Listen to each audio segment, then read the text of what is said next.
සුබ දවසක් කියලා පිළිගන්නවා ඔයාලා හැමෝම අද stay Danu wildlife YouTube channel එකේ අලුත් වීඩියෝ එකට.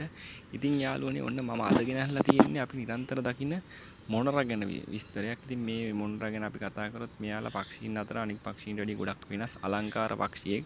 ඉතින් වියලි කලාපේ ගොඩක් වෙලාවට ජීවත් වෙන මේ පක්ෂියා පිල් කලඹ විහිදෙන වෙලාවට තමයි ගොඩක්ම ලස්සන. ඉතින් මෙයාලා සාමාන්‍යයෙන් අපි ගොඩක් වෙලාවට දන්න අපි යන්නේන කතරගම ප්‍රදේශවල ගොඩක් වෙලාවට දකින්න පක්ෂියෙක්. ඉතින් මෙයා කතරගම හාමුදුරුවන්ගේ වාහනේ විදිහට මිනිස්සු සලකනවා. ඉතින් ඒ හින්දා මේ පක්ෂියා ගැන අපි කතා කරොත් මෙයාලගේ ව්‍යාප්ත වීම ගැන කතා කරොත් අපි මෙයාලා ආසියාවේ බහුලව දකින්න පුළුවන් පක්ෂීන් විශේෂයක්. ඉන්දියා අර්ධද්වීප වලත් මෙයාලා ඉන්නවා. මෙයාලගේ වර්ග දෙකක් ඉන්නවා. කොළ මොනරා සහ නිල් මොනරා කියලා. ඉතින් මෙයාලගේ කොළ මොනරාගේ සාමාන්‍යයෙන් පිල් කලඹ කොළ පැහැති වෙනද රන්වන් පැහැයට පොඩ්ඩක් හුරුයි.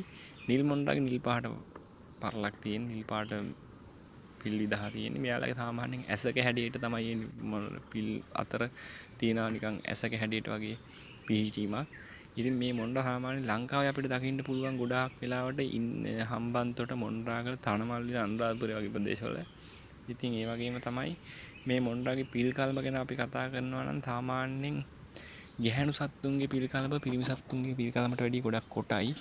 ඉතින් පිරිමි සත්තු තමයි ගොඩක් වෙලාවට අලංකාරව මේ පිල් කලඹ විහිදවන ලස්සනට අපිට දකින්න පුළුවන් වෙන්නේ.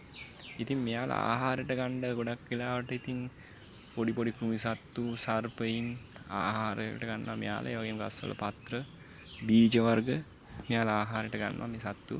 ඉතින් මෙයාලා සාමාන්‍යයෙන් රාත්‍රී කාලයට ඉතින් ගොඩක් වෙලාවට වාසය කරන්නේ උස ගස්වල උඩ අතුපතර තමයි මෙයාලා ගැවසෙන්නේ. ඉතින් මේ සත්වයා ඉතින් ඒ වගේම තමයි මේ මෙයාලගේ උළුවට උඩින් වල දක්ලා ඇති තද අලු පාට සහ දුඹුරු සහ කොළ පැහැති වෙන මේ විදිහේ තියෙනවා.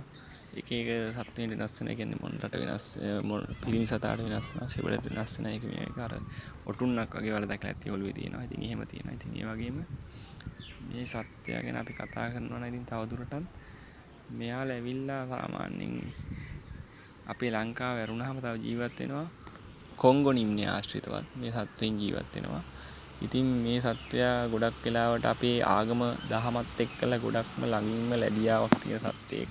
මොකද මිනිස්සුන්ගේ ගොඩාක් ලොකු විශ්වාස සහ ඇදහිලි වලට මෙයාව ගන්න මෙයාට වන්දනාමාන කරනවා. ඉතින් එක එක මිනිස්සුන්ගේ සංස්කෘතියත් එක්කලා බැඳිච්ච සත්ව විශේෂයක්. ඉතින් මේ සත්වයා සාමාන්‍යයෙන් අපි නිරන්තර දැනටනම් දකින්න පුළුවන් වෙනවා අපි වාසය කරන පැතිවල තෙත් කලාපෙත් ගොඩක් වෙලාවට මෙයාලා දැන් වර්ධනය වෙලා තියෙනවා. ඉතින් මේ සත්වය ගැන ඔයාලා දන්න තව මොනවා හරි තියෙනම් පහලින් කමෙන්ට් කරන්න. මේ වීඩියෝ එක හොඳ නම් වීඩියෝ එකට ලයික් එකකුත් දාලා වීඩියෝ එක තව කෙනෙක්ට බලන්න ෂෙයා කරන්න කියලා මතක් කරනවා. channel එකට අලුත් කෙනෙක් නම් channel එක subscribe කරන්න. ඉතින් මේ වගේ තවත් අලුත් වීඩියෝ එකකින් හම්බෙමු. එහෙනම් ගිහින් එන්නම්. සියලු දෙනාටම සුබ දවසක්.